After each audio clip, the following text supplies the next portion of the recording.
humanOS. Learn, master, achieve. And we gave some people our scale, and those people lost 0.7% of their body weight every month.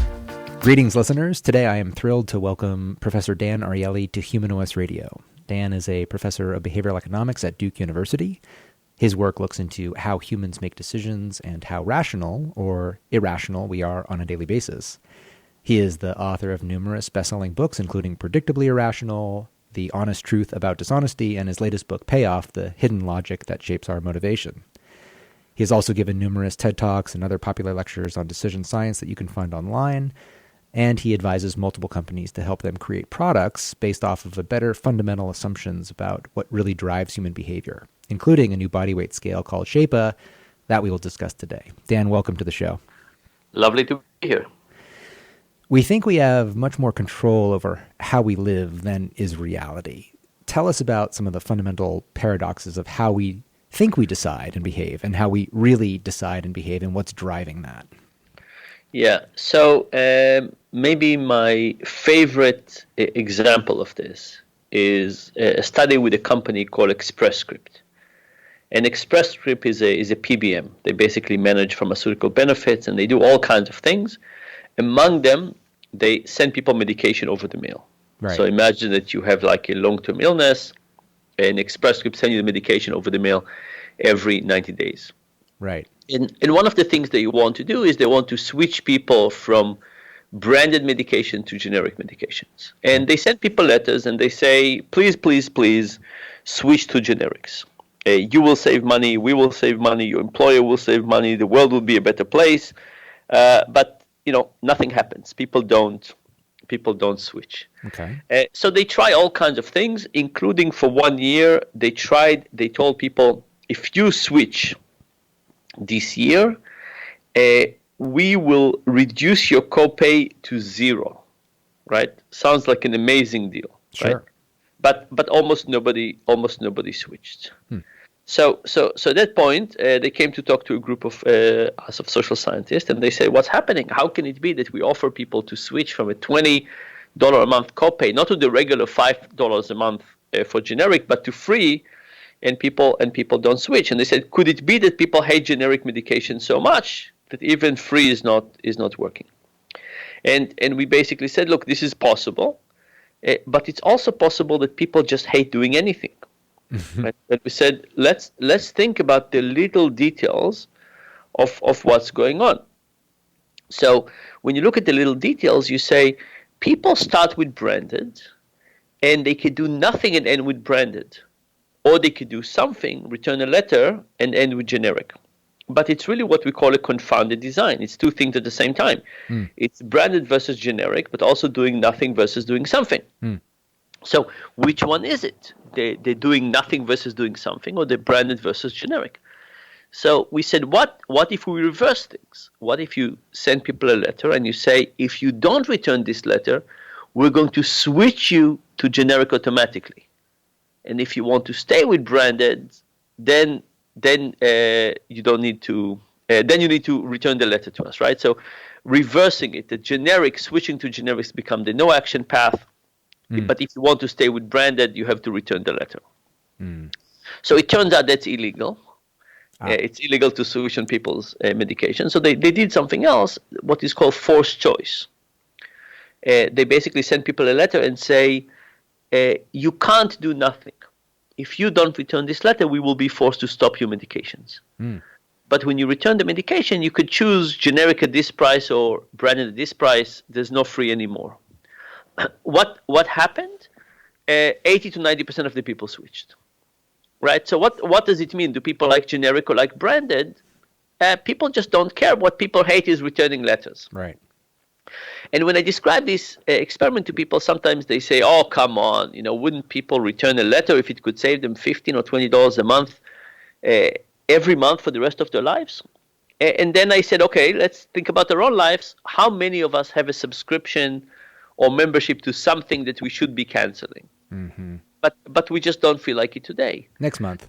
Yeah, that's right. So one part of this, if you think about an insight from social science, is that we procrastinate. We don't think about long-term But the second one, and I think this is the more general principle, is that the environment matters. And what we often think is that our actions are driven by our preferences.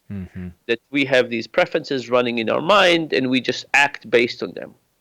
The reality is that the environment matters a lot, much more than we think, and we often do what's easy to do, not what we want to do. But then we explain it to ourselves as if we did it based on our preferences. And because of that, we don't see how much the environment really influences our behavior. Tell me about interpersonal differences of this behavioral phenotype. So on one polarity, you could call them the environmental reactor, right? This is the person who is deciding mostly based off of their surroundings and their built environment, their culture. On the other hand, the other polarity, we all recognize a person who's more of a rational actor, a person who can set a goal to go to the gym 5 days a week and does so, the person who can decide to save X amount a month, the person who cancels their subscriptions.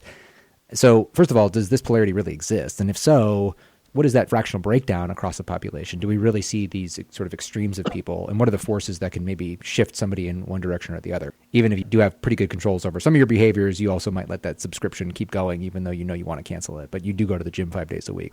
What about interpersonal differences?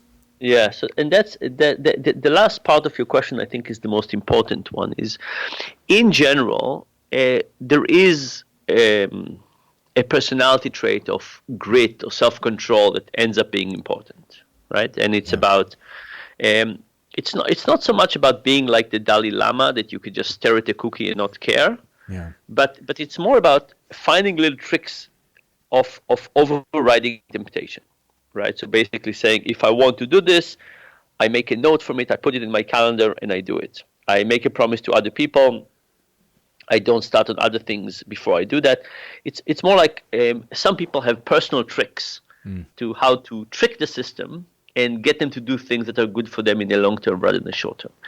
And that turns out to be an important personality difference. Not so much a type, I would say, but it's a personality difference. But you're absolutely right that it doesn't seem to describe people as a personality across all domains, right? So you could have somebody who is really good at everything at work, but terrible at all the things that they do at home.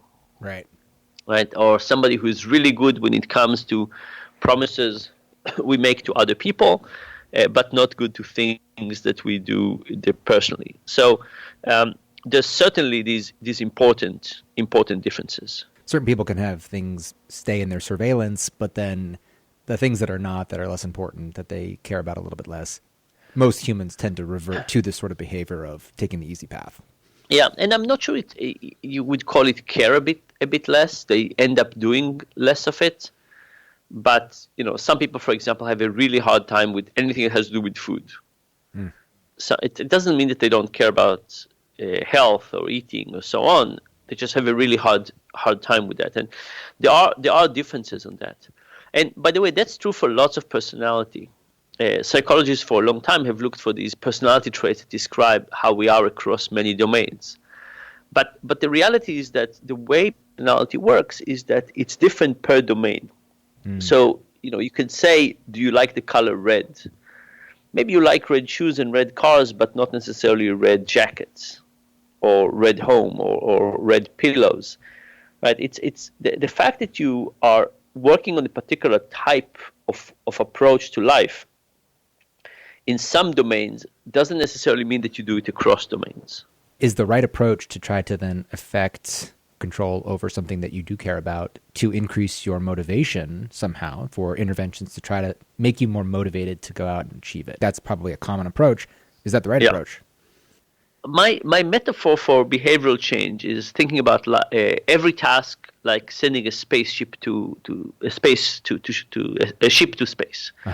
And there are basically two types of problems. There's the problem of friction, resistance, and there's the problem of fuel.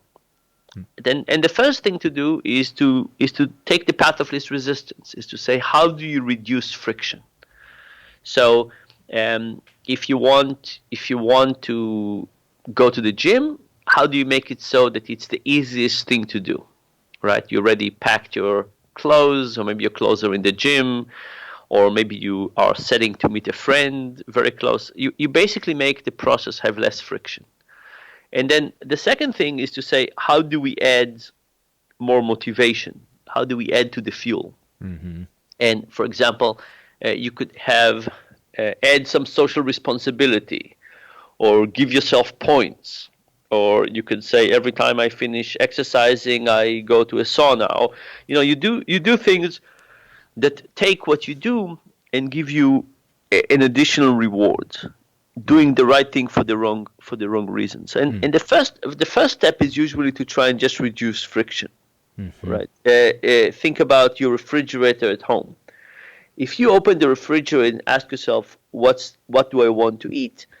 Most likely at eye level, you don't have the healthy stuff. Mm-hmm. The healthy stuff is tucked in a drawer at the bottom that is opaque.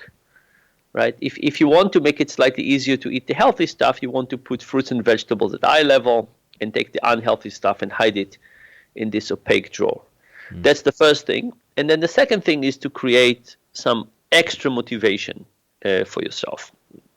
And this could be about social recognition. It could be about buying yourself something. It could be about the promise. It could be about the rule. It could be about the ritual. There's all kinds of ways to give yourselves extra motivation. That's kind of the second part of the story.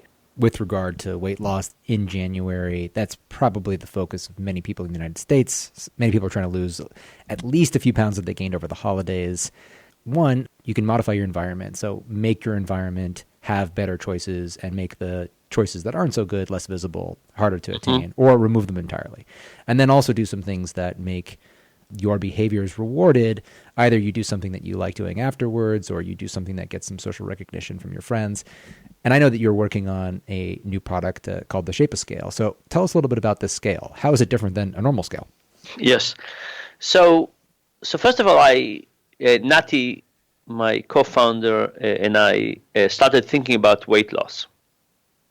And when you think about weight loss from a psychological perspective, you want to ask the question of what in your environment reminds you about health? What is it? And the answer is, it's basically the scale. If you have some gym equipment, it might be the gym equipment, but the scale is the only one main thing that reminds you about health. And Nati remarked correctly that he has a scale aversion. Yeah. That stepping on the scale is a very, very unpleasant step for him. And he actually did a study. He took a scale to Starbucks and asked people to stand on the scale. And he found that almost nobody was willing to stand on the scale, even if he paid them.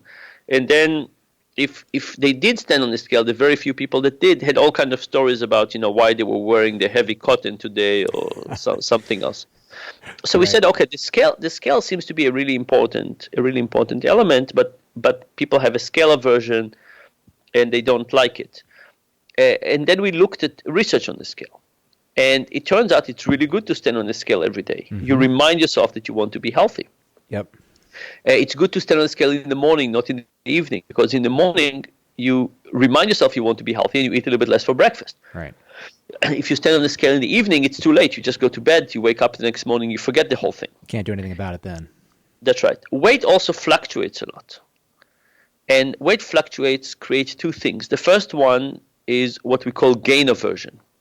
So in behavioral economics, there's the notion of loss aversion, that we hate financial losses much more than we enjoy equivalent financial gains. Mm-hmm. In weight, it means that a day that you gain 2 pounds are really miserable. Days that you lose 2 pounds are happy, but they don't balance each other out. Mm. So imagine somebody that doesn't gain or lose weight, but the weight fluctuates by 2 pounds up and down. Overall, the experience is going to be negative, and then they're going to stop weighing themselves. Yeah. And then another thing that we find is that people expect their body to react very quickly. Right. People say, if I've been on a diet for a whole day, I started yesterday morning, I was on a diet the whole day, I need to see something today. Right? It just seems like the laws of physics, right? You haven't eaten much, what's going on? But of course, the body doesn't react this way. Right. So what happens is the body can react in 10 days, 2 weeks. And that creates tremendous confusion an annoyance. Like you've been on a diet for 3 days, you step on the scale, your weight went up by half a pound. Then you do a day of Netflix and cheesecake, and your weight goes down. You say to yourself, what's going on here? And by the way, this is true for lots of biological states, right? We expect the body to react very quickly. Right. And if it doesn't, we get very confused. So we said, let's separate the act of stepping on the scale from the act of getting feedback. So we created a scale with no display. And if people step on the scale in the morning, we say, congratulations, you've done the right thing. You stood on the scale. That's what you're supposed to do. That's the right behavior. And then we do give people feedback, but we do it in a 5-point feedback scale. You're just the same, nothing happened, slightly better, slightly worse, much better, much worse. And these are kind of bands that are kind of the running average of the last 3 weeks. And the real change here is to say information is not about historical accuracy. It's about helping you understand the relationship between cause and effect. If you started exercising, at some point it would show that your trend is going in the right direction. It might not be very quick, but will show you when the trend is actually showing the right way. If you stopped exercising, things are going in the wrong direction. We'll start showing to you when we have confidence that this is actually in the wrong direction. The other thing we're doing is we celebrate when nothing bad happens, right? When you stay the same, this is actually quite good. You mentioned earlier that lots of people gain a few pounds at the end of the year. If we could just get people, that's a very common pattern. People gain 4 or 5 pounds at the end of the year and never lose it, right? If we could just get people not to gain those pounds, that would be tremendous success. So we did a large study. We went to a call center. These are relatively low income, relatively obese people. And we went there because it's easy to change the behavior of people who are really interested. It's much harder to get a group of people who are not doing that well from a health, weight, or financial perspective. And try to change them. And we gave some people the regular scale, and those people gained a little bit of weight every month. And we gave some people our scale, and those people lost 0.7% of their body weight every month. It's kind of an amazing when you think about that, just looking at the scale and changing our perspective on it can make it to a very appealing tool. And in our study, 80% of the people stood up on the scale 6 times or more per week, right? Wow. Basically, the moment you take this number out, the scale becomes much more appealing. People are much more interested. They stand on it, they remind themselves, and then they take the right steps. Now, this was 0.7% of body weight. The ideal is 1. There's still some room for growth, but it's wonderful that just changing the scale gets you really a long way toward our goal in terms of body weight. And as a social scientist, it's kind of opened my eyes to say, what if we took the social science lens and looked at lots of things around our lives, right? What other products would we change or improve, look differently? So the act of stepping on a scale has potential benefit, but the punitive nature of the fact that there is natural fluctuation to weight, even if it's heading in the right direction, will focus people's minds on the positive aversion, so the gains. Right. And that'll overall, for some people, shape the experience as being a negative one. In this case, since you're not giving feedback directly about a precise weight measurement, that you remove that barrier and people are more likely to step on that scale more frequently. And as a result, that morning trigger is then going to potentially stimulate better activities that actually get you results day by day. And that did lead to more weight loss than a regular scale. That's exactly right. Wow. And a lot of diet programs, what they do is they say, don't stand on the scale every day. Right, stay once a week. But it's kind of a hack to try and deal with this, but it's not the right way to deal with this. The right way to deal with this is just to say, let's give different granularity of information. Let's make the information more useful rather than not step on the scale. The Shapa scale, people stepped on it 6 times a week. How many times did people step on the normal scale in that same study? Yeah, so basically they don't. They don't use it. Yeah. Right. I mean, that's the results from the regular scale. Right. right? You get the regular scale, it gives you an unpleasant number, and very quickly it ends up under the bed or, hiding somewhere. Even looking at it is unpleasant. Right. Do you think that this scale is particularly good for people that are wanting to lose weight? What about people that, now that they've lost weight, are they going to continue to want to use it for weight maintenance? Are people going to continue to use the scale years out? Yeah. So one thing, we went to this call center and we gave it to everybody, right? So we didn't want to do a study that basically says who want to lose weight and the people who don't want to lose weight. We didn't want to have this self-selection. So we went to a call center and we gave it to all the employees. And, so it's a range of people who want to lose more or less. Right. Many of them are not that interested, but we got to a whole range of people.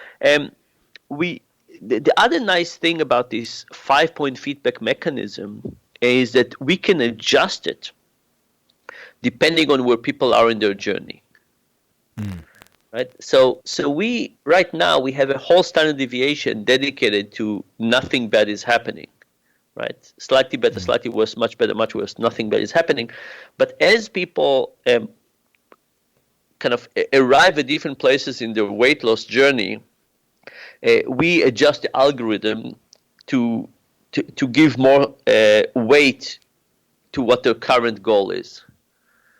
Right? And we have lots of ideas about how to do it. We also have an algorithm for weight gain for either people with anorexia or women who are pregnant and want to gain weight, but in a specific approach. But you're absolutely right that the scale needs to, the feedback mechanism need to adjust based on the person's goal, and to give them positive feedback when they're at that stage. So in a regular person with a regular scale, if they reach their ideal weight, the scale doesn't tell them, great. It still shows you went up by 0.2 pounds or down by 0.2 pounds, and you keep on worrying about it, even if it's not the right thing. Our scale is designed to take that into account and give people the sense of you're on the right track, you're doing the right thing.